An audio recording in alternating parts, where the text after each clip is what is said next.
JoJo Siwa accused of scamming her fans. At least that's what some people are saying about her new tour prices. We're also talking about Chappell Roan upsetting the mommy community on TikTok, Sarah Kim addressing her recent podcast backlash, Alix Earle and podcast drama as well, and an update on the Britney biopic. We are going to get into everything that has been talked about this week.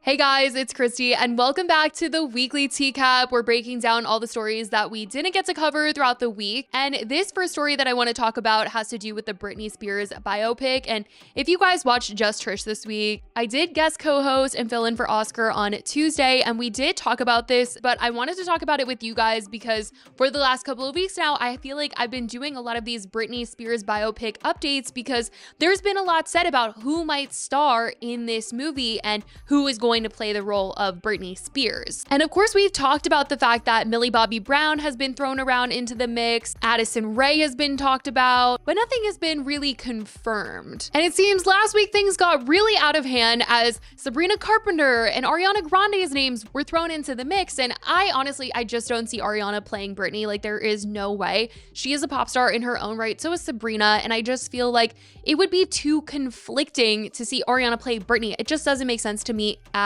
all. But it was something that was being said, and Jon M, who is making the Britney biopic, actually spoke out about this. He must have seen all the rumors and was just like, I'm done, I'm over it. I need to just say something to let people know that these rumors are not true. He replied to this tweet on Twitter that said, Ariana Grande, Sabrina Carpenter, and Millie Bobby Brown battle for Britney Spears' role in a Jon M directed biopic described as a career-making movie. And he replied and said, none of this is true, sounds exciting, but have not had one conversation about casting this movie yet. We are way too early in development, sorry. I think this is also good to know because a lot of people are still wanting a fresh face to be in this movie, somebody that is not well known, and this to be a movie that really blows them up playing Britney. And so to know that they haven't exactly made any big decisions here, I think that's a good sign that that might still be in the cards. Now, this next story, I just wanted to kind of throw it in here because this is like a sad state of our economy right now, but The Ordinary, this skincare brand, has started to sell eggs. Yeah, they started to sell eggs at a reasonable cost because you'll go to the grocery store here and it's like $9 if you could even find eggs because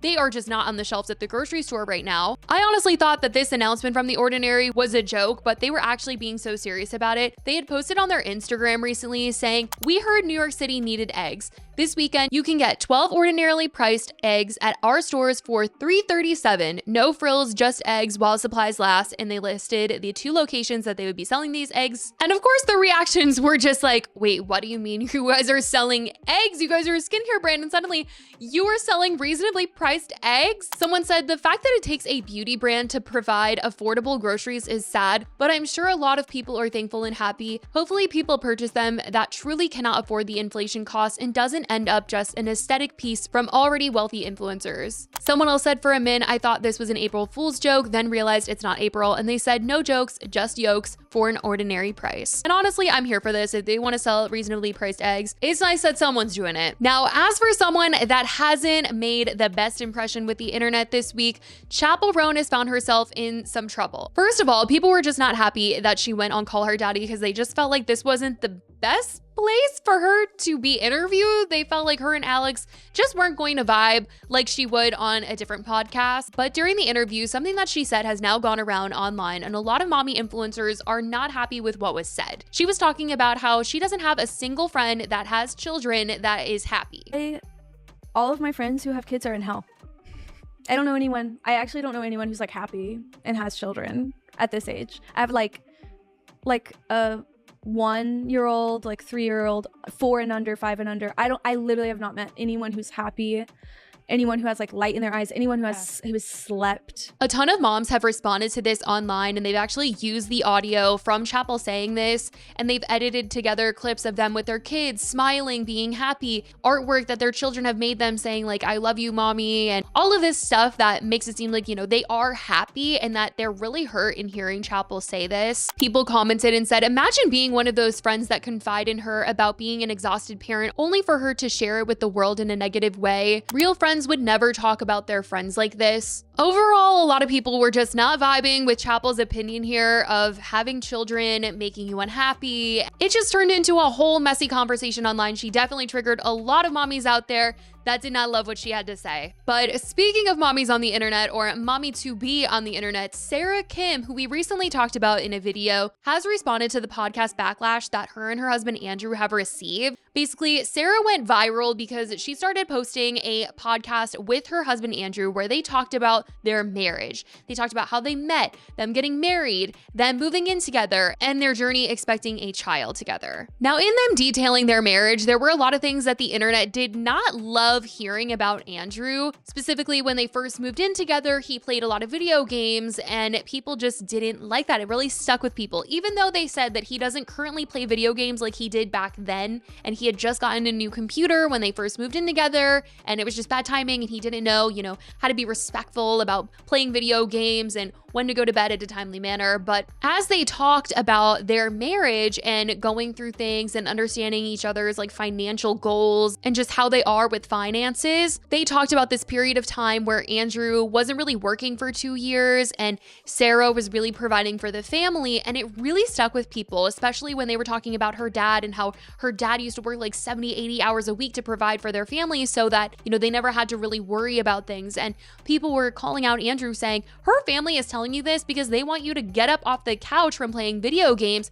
and provide for Sarah, provide for your family. And the thing about the podcast was they were reflecting on their 5 years of marriage. They were reflecting in order to tell people, these are the conversations that you want to be having with your partner. This is, something that maybe you should bring up before you get married, and really just being very honest in order to give other people advice and just talk about their raw and real experience. But because a lot of these clips of them talking about these moments from their marriage were going viral, everyone was just kind of clinging to these things and thinking that he was currently this big loser, even though at the end they talked about they didn't want to start trying for a baby until he had this really great job lined up. So everything seems good. It seems like he's working and they've worked it all out and they're good and fine right now, okay? And all the things that they were talking about were kind of in their past. But since it was currently going viral, everyone thought that that was the current state. And so a lot of people were making TikToks that said things like, me after going down a rabbit hole of that influencer who commutes an hour to work, a 9-to-5 job, is pregnant and manages to film content every day, all meanwhile her unemployed husband sits around playing video games all day. He doesn't help, spends her money, and talks ish about her behind her back. So yeah, when you see that, you're like, what the heck? I hate that man. But Sarah did want to address the backlash that she has been receiving, and she posted about it on TikTok this week.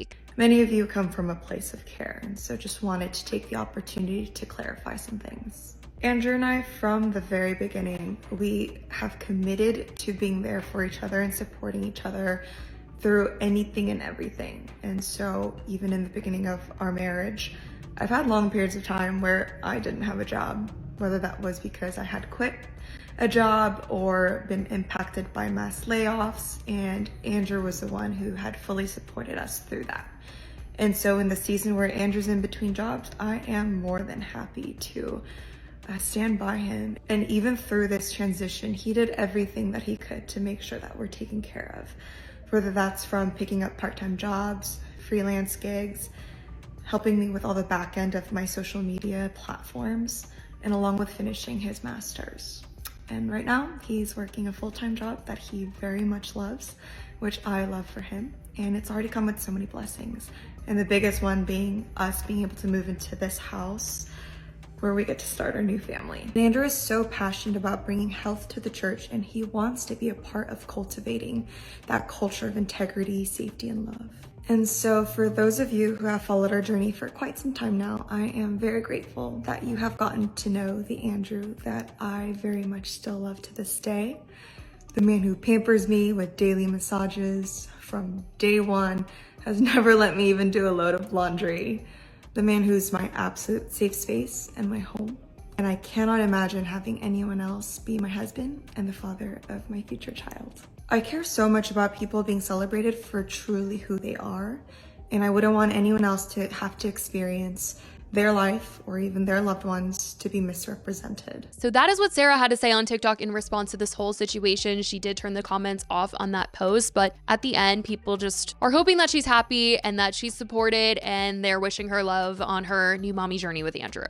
But let's get into this Alix Earle situation because that's a whole other podcast drama that we have been talking about over the last couple of weeks. Fans of Alix had noticed that it seemed that she had distanced herself from Alex Cooper's Unwell network, and they were really wondering if the two of them were still working together and if her podcast was still under Unwell. It then came out that she was dropped from the network, and people were like, was this a choice of Alix's to leave the Unwell network? Is she trying to do something bigger? What's the deal here? We hadn't really gotten a clear answer on why. There has been rumors that her dad, who is her manager, was not happy with the deal that she was getting. They felt she was being taken advantage of, and so she decided to leave, and that her friendship with Alex Cooper was kind of ruined because of everything that went down business-wise with her dad. I don't know if that's true, but that was just the rumor on the street. This week, though, Alix did come out to say that she was no longer going to be doing her podcast, at least right now. She says she has a lot going on, and she was not going to be continuing her Hot Mess podcast as of right now. Okay, I have some good news and some bad news. We'll start off with the bad news.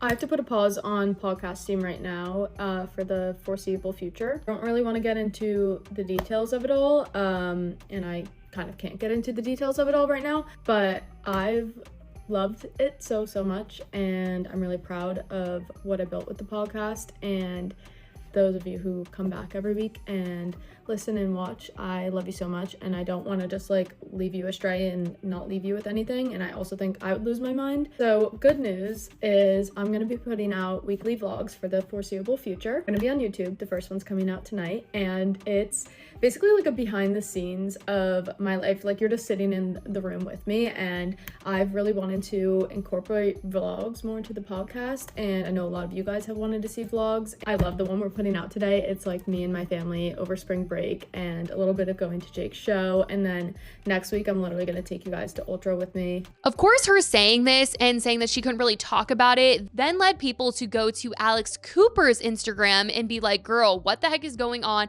They started commenting on all the socials for Unwell, what are you doing behind the scenes with Alix Earle? What's going on? Have you been sabotaging her? Does she own the show? Are you trying to legal battle it out? What is going on here? And Alix was not messing around. She was like, I am going to address this right on. She posted it on TikTok and on Instagram, and she said, hi, I see your comments. Alix not being able to podcast has nothing to do with Unwell. I don't know why she can't / what's going on. Unwell gave her everything back. She owns her IP, learn from the best, and she tagged Dave Portnoy. So nobody really knows what Alix's plan is here, but she's not currently doing her podcast. And just saying the word podcast has me thinking about JoJo Siwa with her iconic dream guest on my podcast, that whole meme that is making me think about JoJo. And we are actually going to be talking about JoJo now because a lot of people were like, what the actual F when they saw one of the ticket prices for JoJo's upcoming tour. Last Saturday, JoJo announced that she is going on tour. She's going to be performing in intimate venues, and she's going to be doing a couple shows.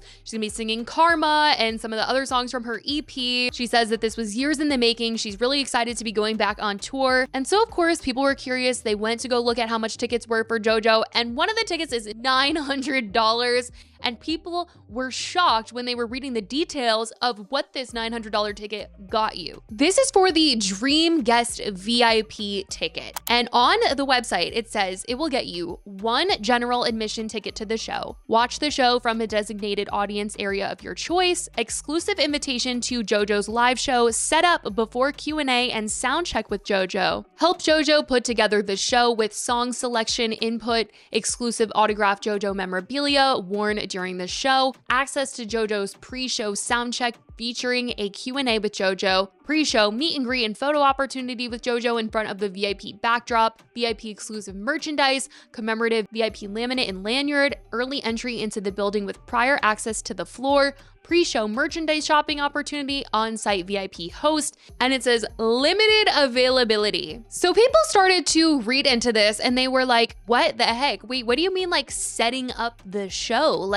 They're gonna be paying to work for you, essentially? This account tweeted, JoJo Siwa is selling VIP tour tickets over $900 where fans can help her crew set up for concerts.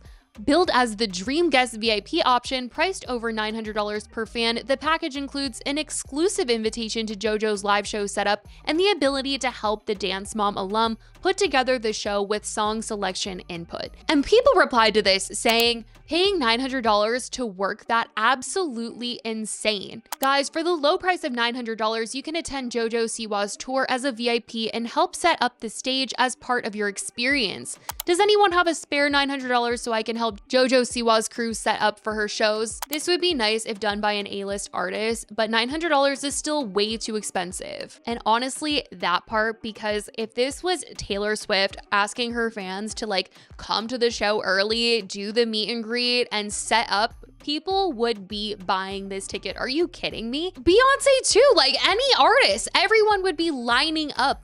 People would 100% pay money to set up the show, get to pick what songs are being performed.